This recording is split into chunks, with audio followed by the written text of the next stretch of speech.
வணக்கம். இன்னைக்கு ஜவ்வரிசி கட்லெட் எப்படி செய்யறதுன்னு பார்க்கலாம் வாங்க. ஒரு கப்பு ஜவ்வரிசியை நான் அரை கப்பு தண்ணி ஊற்றி 1 மணி நேரம் ஊற வச்சு வச்சிருக்கேன். ஒரு பெரிய வெங்காயம் பொடியா கட் பண்ணது, கொஞ்சம் கொத்தமல்லி, கொஞ்சம் கருவேப்பிலை, 2 பச்சை மிளகாய் பொடியா கட் பண்ணது, அரை டீஸ்பூன் அளவுக்கு கரம் மசாலா தூள், ஒரு உருளைக்கிழங்கை வேக வச்சு தோல் எடுத்து வச்சிருக்கேன், 5 டீஸ்பூன் அளவுக்கு ஓட்ஸ் வச்சிருக்கேன். தேவையான அளவுக்கு சால்ட்டு சேர்த்துக்கலாம். நீங்க ஓட்ஸுக்கு பதிலாக பிரெட் கிரம்ஸ் இருந்தா கூட சேர்த்துக்கலாம்.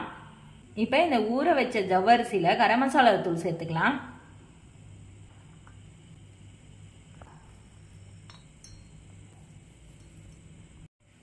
கொஞ்சமா சால்ட் சேர்த்துக்கலாம். வேக வச்ச உருளைக்கிழங்கு. இப்போ இது எல்லாத்தையும் நல்லா பிசைஞ்சிக்கலாம்.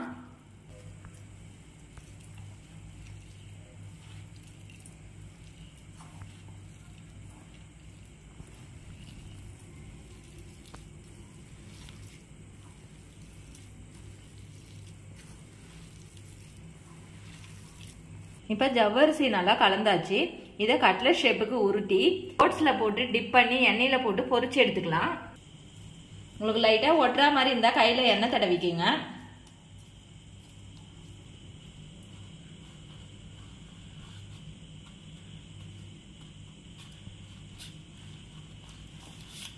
இப்போ கட்லெட்லாம் உருட்டி வச்சாச்சு. கட்லெட் பொரிக்கும் போது எண்ணெய் மிதமான சூட்டில் வச்சுக்கோங்க, இல்லைன்னா கருகி போயிடும். இப்போ இந்த அளவுக்கு கலர் மாறின பிறகு இப்போ எடுத்துடலாம்.